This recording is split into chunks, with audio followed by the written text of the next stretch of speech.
Hello everyone, नमस्कार सभी को। मैं योगेश एक बार फिर से स्वागत करता हूं आप सभी का आपके अपने YouTube platform teachers spotlight by जा रहे पड्डा पे। तो कैसे हैं आप सभी? ईएमआरएस का जो हमारे एग्ज़ाम है हो चुके हैं कंप्लीट सारे के सारे।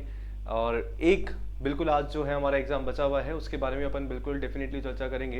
पर आज जो हम चर्चा करने वाले हैं, डिस्कशन करने वाले हैं पीजीटी एग्ज़ाम पे। सबसे पहले मैं आना चाहूँगा, पीजीटी का एग्ज़ाम हमारा लास्ट वीक हुआ 16 तारीख को, 16 दिसंबर को। अब बहुत सारे बच्चों का ये डाउट हो रहा था कि सर पीजीटी की cut off, expected cut off आप अपने अकॉर्डिंग बताओ कि कितनी जाएगी।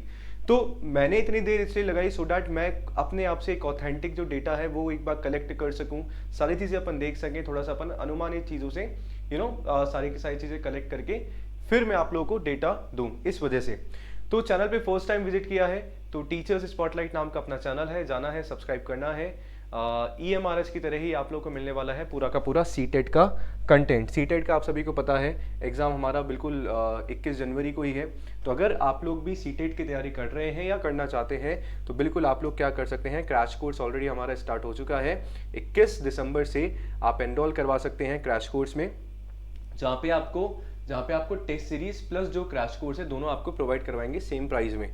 करना कैसे है, सेम जैसे आपने ईएमआरएस की टेस्ट सीरीज ली थी वही आपको जेआरएफ अड्डा एप्लीकेशन डाउनलोड करनी है, टीचिंग एग्जाम में जाना है, सीटेट में जाओगे एंड आपका हो जाएगा एनरोल।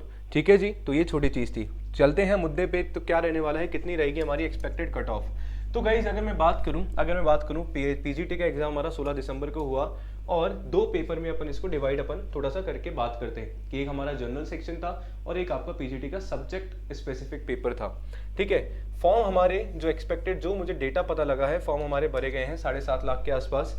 ठीक है, अब उसमें हमें देखना है कि हम कहाँ स्टैंड करें। जैसे for example subject oriented, subject वाला जो आपका स्पेसिफिक पेपर है उसकी बात मैं बाद में करूंगा। पहले मैं आपसे करना चाह रहा हूं अपने जर्नल पेपर की बात, है ना, जर्नल पेपर की बात। देखो जर्नल पेपर में क्या हुआ था ना, एक तो आपका सब्जेक्ट पेपर है सर 80 नंबर का, उसको अपन एक बार के लिए साइड में हटा देते हैं। जर्नल नंबर हमारा, जर्नल पेपर जिसमें हमारा टीचिंग एप्टीट्यूड था, आईसीटी था, जीए था, जनरल अवेयरनेस हमारी एनईपी थी, सब्जेक्ट पेडागोजी हमारी थी, बिल्कुल सारी चीज़ें।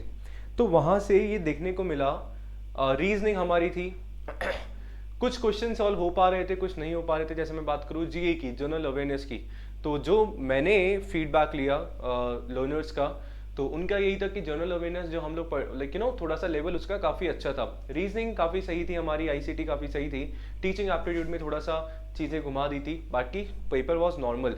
तो अगर मैं आप लोग से बात करूं कि सर जर्नल पेपर में मोटा मोटा अगर अपन एक आइडिया रखें, है ना, 50 नंबर का हमारा जर्नल पेपर हो गया, तो मोटा मोटा अगर मैं आप लोग को बताऊं कि जर्नल पेपर में 40 भी क्वेश्चन अगर मान लो आप लोगों ने अटेम्प्ट करे हैं, तो एक मोटा मोटा आइडिया अपन लेके चलते हैं कि 28 से जो 30 नंबर है या 28 से 32 नंबर जो है आप लोग के बन ही रहे होंगे। आंसर की है जो मैंने आप लोग को ऑलरेडी बता दी थी, वहां से आप कर सकते हैं। और ऑफिशियल आंसर की आते ही पूरा का पूरा जो एग्जैक्ट जो आपके आंसर्स के जो कितने मार्क्स आपको आ रहे हैं वही पता चल जाएगा थोड़े दिनों में, बहुत जल्दी ही।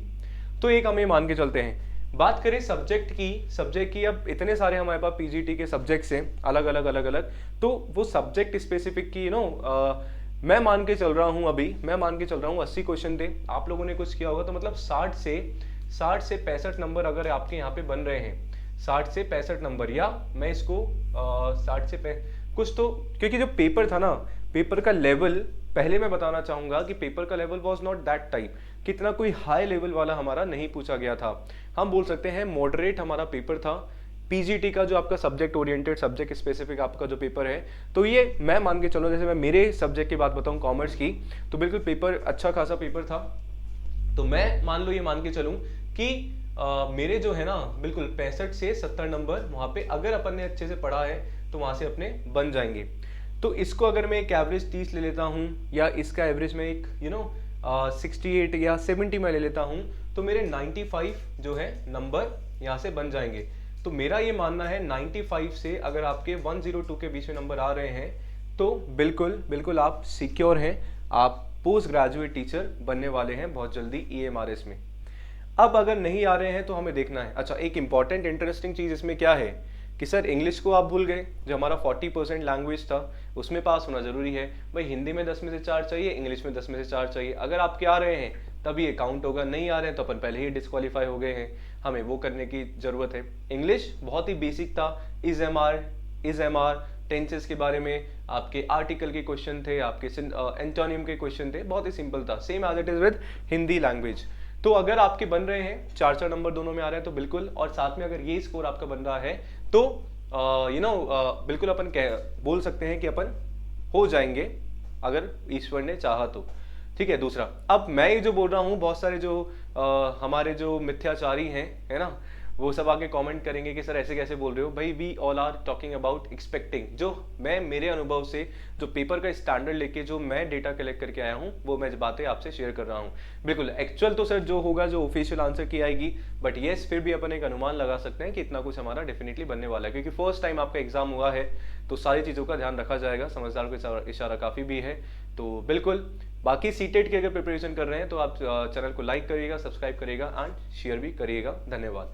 बाकी कुछ भी कंफ्यूजन है, कुछ भी आपको डिस्कशन करना है तो सर कमेंट सेक्शन आपके लिए खुला है। आप जो भी आपकी क्वेरी है आप पूछ सकते हैं, डेफिनेटली आई विल सॉल्व। धन्यवाद।